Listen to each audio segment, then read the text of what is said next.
Vivimos en un mundo complejo, lleno de violencia y en apariencia sin esperanza.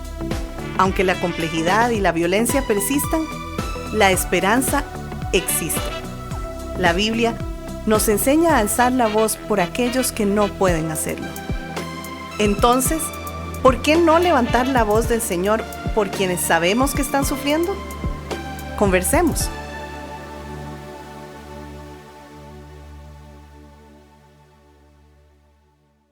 En los contextos de violencia doméstica, los vínculos familiares se ven profundamente marcados por dinámicas complejas. Una de las dinámicas relacionales más relevantes es la introyección o la asimilación.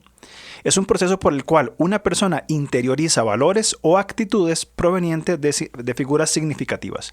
La introyección puede contribuir a la reproducción de la violencia, especialmente cuando la persona ha estado expuesta a relaciones abusivas.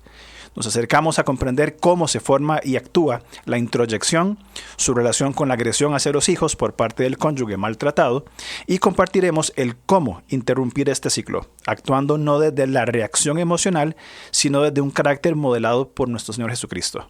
Mi hermano, qué gusto estar con vos una semana más. Pues un gusto, igualmente, mi hermano, y un tema que es muy, muy importante. Y cómo lo estás enfocando, estás haciendo, me adelanto un poco a lo que es una identidad asumida, ¿verdad? Y una identidad dada desde Jesucristo, pero eso lo hablaremos en el programa. Y permitidme, antes de entrar a este tema de la introyección o asimilación, como bien aclaraste, poder hacer la diferencia entre personalidad y carácter. Okay. Porque esto es importante por lo que vamos a hablar.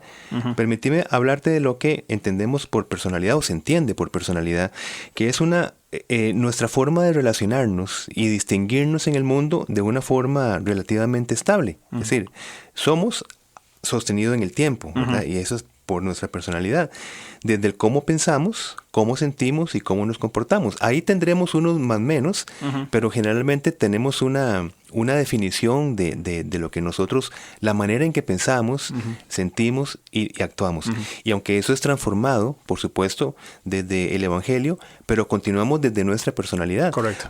Yo como cristiano me van a seguir reconociendo mis amigos que estuve en la escuela y en el colegio por ciertos aspectos de mi personalidad, aún ya en Cristo. Okay. Entonces, este resultado es el resultado de la personalidad, tanto de nuestra herencia genética innata, como con aquello que vamos adquiriendo a través de nuestras experiencias tempranas, ¿no?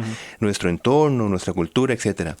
Y nuestra personalidad, se mantiene en el tiempo, como te estoy diciendo, y a través de diferentes situaciones. Por ejemplo, un introvertido será un introvertido en diferentes contextos, claro. ¿verdad? En su casa, en una fiesta, en una actividad ministerial, etc. Entonces entiendo personalidad como la forma de relacionarnos y distinguirnos. Es decir, los lazos que tengo con las personas. Exacto. Que me hacen, no sé si decir único, ¿sí? Pero que me define como persona. Y es algo que yo detecto. Okay. O sea, yo detecto tu personalidad. Ajá. Yo la puedo distinguir de lo que es la personalidad de otra persona. Claro. Es como la forma en que te muestras o nos mostramos, ¿verdad? Hacia el mundo. Claro, entonces vos puedes decir, Alonso es así, así. Exactamente.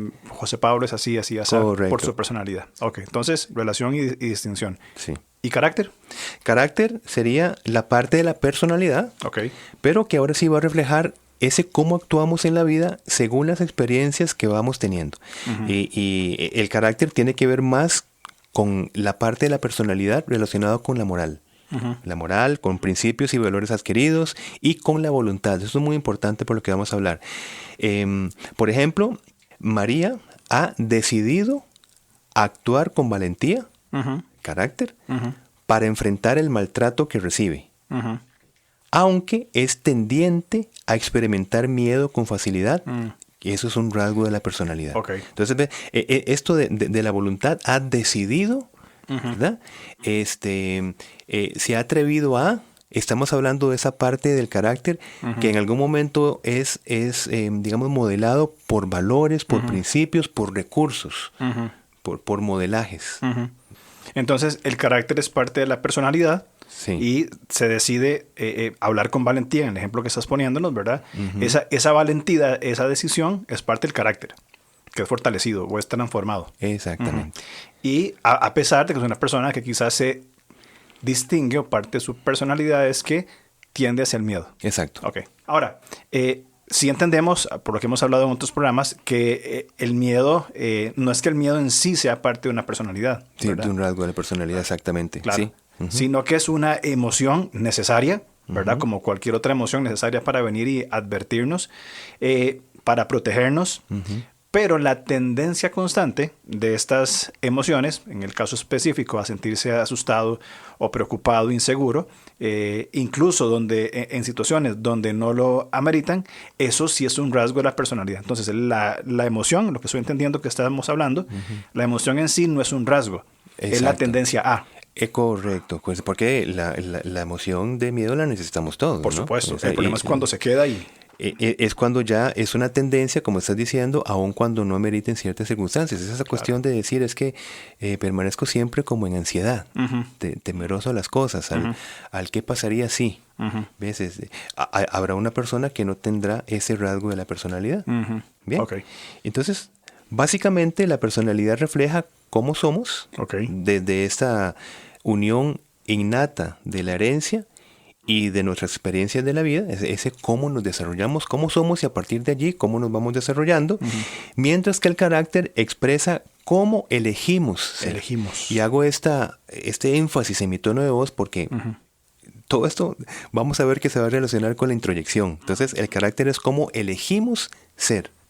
Es una elección. Sí. O sea, escogemos el camino 1 y no el 2. Exactamente, exactamente. Ahora, el tema en contextos de violencia doméstica, esa, llamémosle, elección sobre cómo ser, ¿verdad?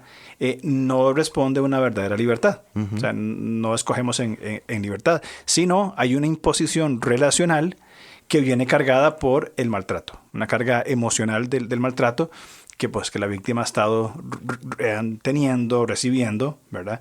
Sí. Esta carga emocional afecta primero el carácter, no la personalidad, es lo que entiendo. Sí. Ahora, el carácter es la dimensión de la personalidad más moldeable por la experiencia. El carácter se va transformando, es maleable, sí, de acuerdo a las influencias que se tienen. Exacto. Vos mencionabas varias cosas, ¿verdad? Sí.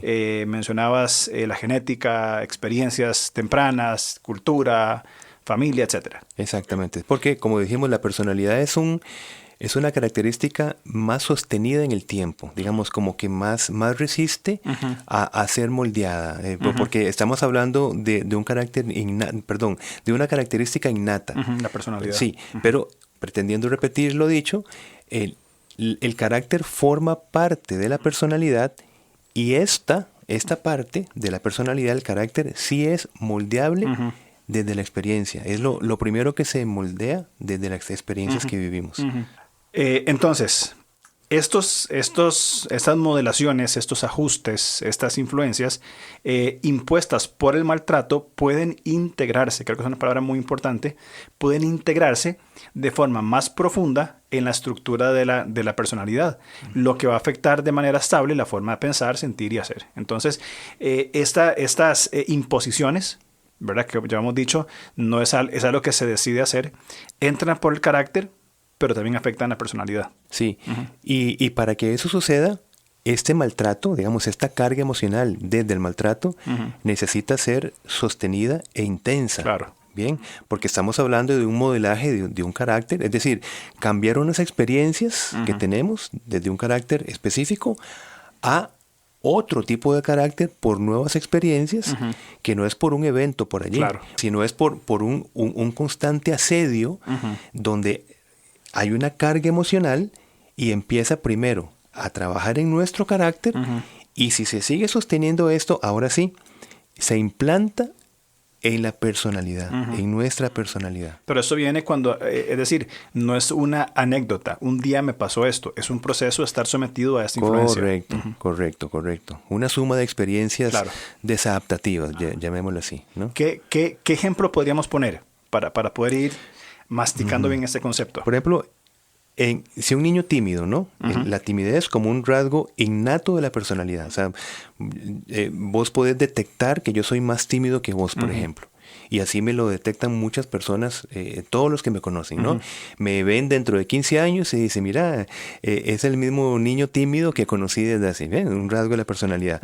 Ahora, si desde este rasgo la persona a la vez es despreciada y humillado de modo constante, digamos por un padre, una figura de apego, podría desarrollar una fuerte tendencia a retraerse o a desarrollar estados depresivos. O sea, que sería un ajuste impuesto de una forma profunda en la personalidad, ¿verdad?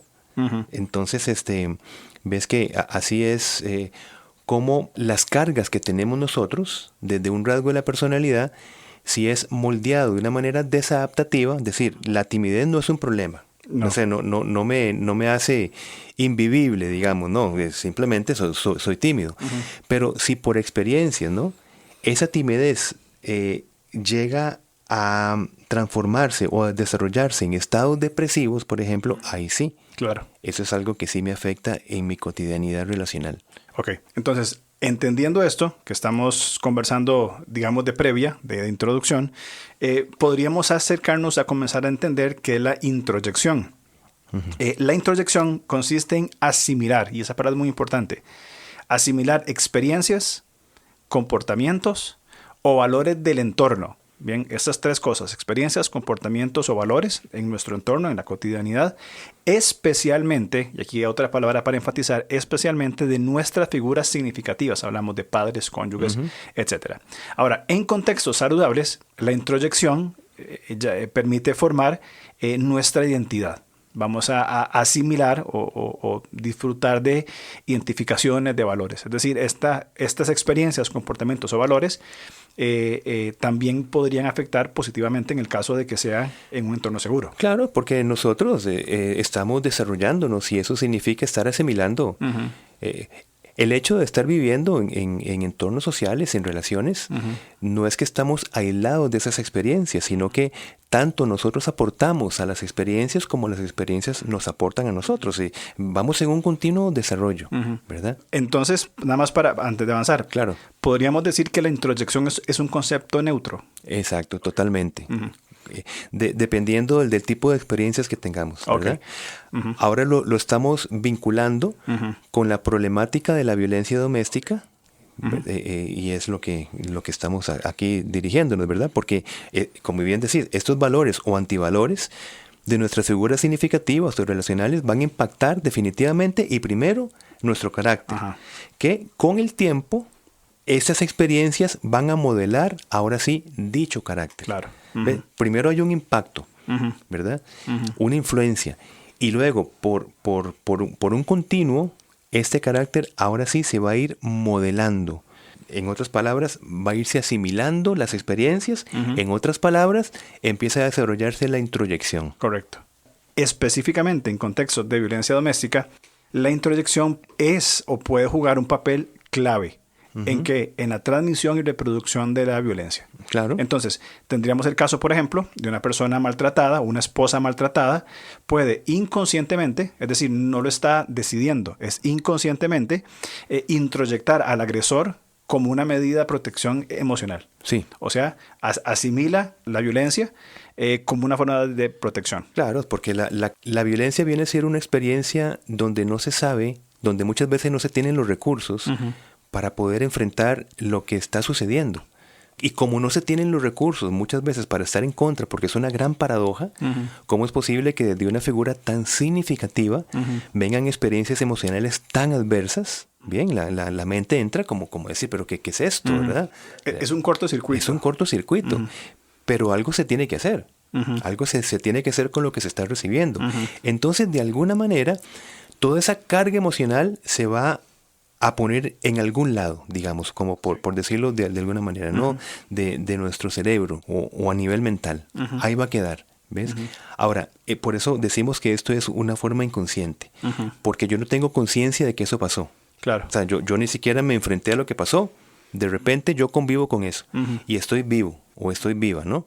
Después de 5 o 10 años de violencia marcada. Y aquí estoy. Claro, pero eso, aquí estoy, es lo que estoy viendo, pero se está desarrollando un mecanismo por allí, que por eso es que se llama un mecanismo de defensa, para poder lidiar con esta carga emocional. Y como estás diciendo vos, después de introyectar al agresor, de asimilar toda esta carga emocional del abuso, lo va a incorporar y lo va a transmitir después tal vez de una manera inconsciente o desde esta herida, hacia otras figuras significativas de la persona. Claro, porque esos abusos, esos maltratos no quedan en el aire. Es decir, el abusador propina el abuso en cualquiera de sus formas, la víctima la recibe, y yo me lo imagino, tal vez de algo muy, muy, muy sencillo, pero el abusador entregando maltrato es una caja. Me da la caja, la sostengo en mis manos, ok, ¿qué hago con eso? O sea, lo sigue absorbiendo, lo sigue incorporando, y en un momento, ya como vos decías, como un mecanismo de defensa, se va a trasladar hacia otros lugares porque la carga ya es insoportable. Sí, exacto. ¿Por qué? Porque en algunos casos, ¿verdad? Estar en contra de esta carga emocional de maltrato supone una carga emocional más intensa que el hecho de asimilarla. Claro. O sea, estar en contra de algo tan grave, tan pesado, repito, se necesitan recursos realmente muy importantes. Si no se tienen, también por un historial familiar, donde un carácter modelado desde un falso entendimiento de la sumisión, de callar para no hacer problemas, etcétera, entonces el recurso que queda es asimilar, que no es ningún recurso, pero lo que queda es asimilar lo que se recibe. ¿Ves? Y esto luego se imita y se reproduce después. O sea, es más sencillo, en ciertos casos, más sencillos asimilar el abuso que ir en contra de él. Y ahí se da la introyección. Sí. Y una vez que se imita o una vez que se asimila, no se queda ahí. Claro. Y ya quedándose ahí significa una sintomatología, por ejemplo, desde la depresión, ansiedad, trastornos de sueño, de alimentación, hipertensión, todos estos síntomas. Pero aparte de esto, de este daño, significa la reproducción, que es por lo que estamos dando énfasis a este podcast. La atención que tenemos que entender de que la introyección se asimila, se introyecta al abusador, pero luego se reproduce, ¿verdad? Qué complejo que es todo esto, ¿verdad? Porque usualmente cuando hablamos de víctimas de violencia doméstica, quizá lo que comúnmente se piensa es que, ok, recibió un golpe, la insultaron o lo insultaron, abusaron verbal o psicológicamente a esa persona. Pobrecito que pasó por esto, y ya. Pero no nos damos cuenta de estos eventos tras bambalinas, ¿verdad? Que no son visibles, la introyección no es visible, pero cómo la víctima va recibiendo toda esta carga emocional, la asimila, aún con un sentido de defensa, ¿verdad? Un sistema de defensa, y que eventualmente va a decidir utilizarlo hacia otras figuras. Exactamente. Y luego, porque en ese proceso no es visible, bien lo estás diciendo. Ahora, la pregunta es, ¿cuándo se hace visible? Se hace visible cuando vienen estresores, en este caso, en la madre, ¿no? O puede ser padre, cualquiera, ¿no? Pero, digamos, en una esposa maltratada, si fuese el caso, ¿no? ¿Cuándo se hace visible? Cuando vienen estresores y la manera de poder responder a esos estresores, por ejemplo, un estresor de un hijo que está haciendo desorden o que no está obedeciendo, etc. Eso para una madre puede ser un estresor importante. Ahora, se hace visible la introyección cuando ante ese estresor se responde hacia el hijo con violencia verbal, con desacreditación, con insulto, con menosprecio, que son más o menos lo mismo que se ha recibido desde la figura agresora. Eso estaba pensando, porque estoy entendiendo entonces de que la introyección tiene que ver, por ejemplo, si hay una forma de abuso emocional donde el abusador constantemente le dice a la víctima, es que vos sos tonta, vos sos inútil, vos no pensás, y viene el niño, que le fue mal en el examen, es lo que va a hacer, es que vos sos un tonto, vos sos un... O sea, va a tomar eso que recibió durante mucho tiempo y lo va a reflejar hacia otra figura cercana. Exactamente. Ese desapego emocional que se recibió desde el cónyuge, de repente, aunque hayan actividades propias, y sigo con la figura de una madre si fuese el caso, ¿verdad? Figuras responsables, o sea, una madre que ayuda a hacer la tarea, que prepara la comida, por ejemplo, que lleva al niño a la escuela, está bien. Pero posiblemente haya un desapego emocional que el hijo también siente. Hay actividades responsables en favor del hijo. Bien, pero eso no significa apego emocional. ¿Ves? Entonces, si hubo un desapego emocional, entonces hay a la vez, o puede haber, se puede responder con un desapego. Y eso se siente en el niño, que a la vez va a empezar a tener sus propias consecuencias de esto, ¿no? Que a la vez se va a reproducir en sus próximas relaciones. ¿Qué opinas vos? ¿La introyección necesariamente se refleja hacia figuras cercanas o puede ser con otras figuras tal vez no propias de la familia? Es decir, una persona cargada con esto puede violentar a personas en su trabajo, mientras conduce, en otras líneas, o necesariamente con la familia. Vamos a ver, cuando la introyección modela nuestro carácter nos acompaña en todas nuestras circunstancias. Es como la expresión de la personalidad que ya adquirió nuevos valores. Nuevos valores que se aplican en un contexto de escuela, de colegio, de universidad, de iglesia, de relaciones cualesquiera. Es decir, nosotros no vamos a, digamos, como a responder de una manera ante un estresor y otra manera ante otro. Vamos modelando una manera ya de responder ante estresores. Un estresor puede ser algo que sucede mientras manejamos. Claro. Un estresor puede ser algo que sucede cuando estamos conversando con un familiar. Eso es un estresor. O sea, en general es un estresor. Claro. ¿Y cómo se responde ante un estresor? Entonces, como resultado, podemos decir de que es imitar y reproducir. Imitar y reproducir. Esos mismos patrones, ¿verdad? Hacia los hijos, que es, digamos, lo más común quizá, o hacia otras figuras relacionales, cuando, justamente como vos decías, cuando vienen esos estresores. Exactamente. Y algo muy importante es que, por ejemplo, una madre que ha vivido violencia doméstica sostenida puede haber internalizado esquemas como bien estabas explicando, no sirves para nada, me provocas, eres la culpable de crear problemas, o debes obedecerme siempre para poderte valorar. Por ejemplo, ahora, cuando la madre está bajo mucha presión, puede reaccionar de forma muy dura o muy exagerada con sus hijos. ¿Por qué? Porque es una manera de sentir que está recuperando el control que ha perdido en su relación de pareja. Qué complicado, porque ¿cómo recuperar el control que ha perdido por medio de más violencia? O sea, es paradójico. Es decir, lo que está sufriendo lo va a reproducir con el fin de recuperar lo que ha perdido. Sí, porque ese es el modelo del controlador. Esa es la paradoja. Piensa, digamos, una mente controladora piensa que puede sostener una relación por medio del control. Claro. Y es que ni siquiera desde el Creador, desde nuestro Señor, ha decidido formar un pueblo a través del control. Claro. Ni siquiera es el modelo. Ni Dios. Exactamente. Sí. Porque es a través del amor.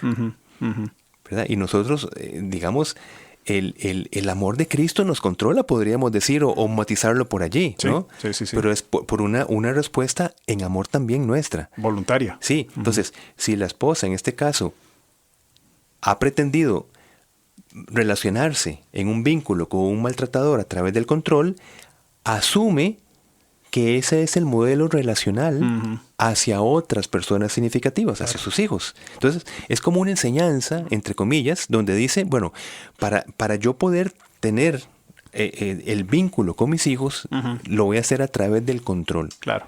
¿Verdad? Y eso está introyectando un modelo relacional desde su abusador. Y lo complejo es que eso se va a seguir copiando. Es decir, los hicos van a recibir esto, claro, y lo van a tomar y va a ser un aprendizaje y repetición de patrones. Sí. Y permíteme decirte esto. Porque puede ser que la persona agredida, en ese caso la madre, ¿verdad? En el ejemplo que estamos poniendo, conscientemente rechace la violencia. O sea, de una manera consciente, inclusive puede estar en talleres en contra de violencia y todo. ¿Bien? Pero en situaciones de tensión o estresores, podría actuar desde esos patrones ya internalizados en su personalidad.